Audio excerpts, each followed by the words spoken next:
The Raven, Edgar Allan Poe. Once upon a midnight dreary, while I pondered, weak and weary, over many a quaint and curious volumes of forgotten lore, while I nodded, nearly napping, suddenly there came a tapping, as of someone gently rapping at my chamber door. "'Tis some visitor," I muttered, tapping at my chamber door, "only this and nothing more." Distinctly I remember it was in the bleak December, and each separate dying ember wrought its ghost upon the floor.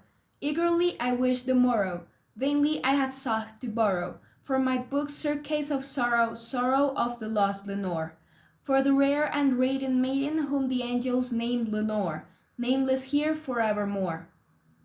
And then silken sad uncertain rustling of each purple curtain thrilled me, filled me with fantastic terrors never felt before, so that now, to still beating of my heart, I stood repeating, "'Tis some visitor entering entrance at my chamber door, some late visitor entering entrance at my chamber door. This is it and nothing more."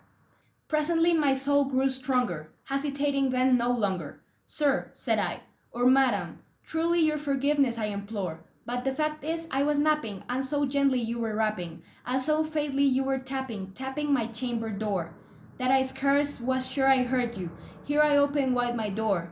Darkness and nothing more." Deep into that darkness peering, long I stood there, wondering, fearing, doubting, dreaming dreams no mortal ever dared to dream before. But the silence was unbroken, and the stillness gave no token, and the only word there spoken was the whispered word, "Lenore?" This I whispered, and the echo murmured back the word, "Lenore!" Merely this and nothing more. Back into the chamber turning, all my soul within me burning, soon again I heard the tapping, somewhat louder than before. "Surely," said I, "surely that is something at my window lattice. Let me see, then, what thread it is, and this mystery explore. Let my heart be still a moment, and this mystery explore. 'Tis the wind and nothing more." Open here I flung the shutter, when, with many flirt and flutter, in there stepped a stately raven of saintly days of yore.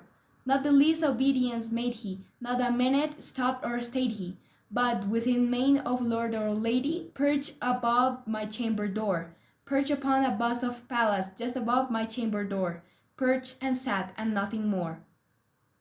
Then this ebony bird beguiling my sad fancy into smiling, by the grave and stern decorum of this countenance it wore. "Though thy crest be shorn and shaven, thou," I said, "art sure no craven, ghastly grim and ancient raven, wandering from the nightly shore. Tell me what thy lordly name is on the night Plutonian shore." Quoth the raven, "Nevermore."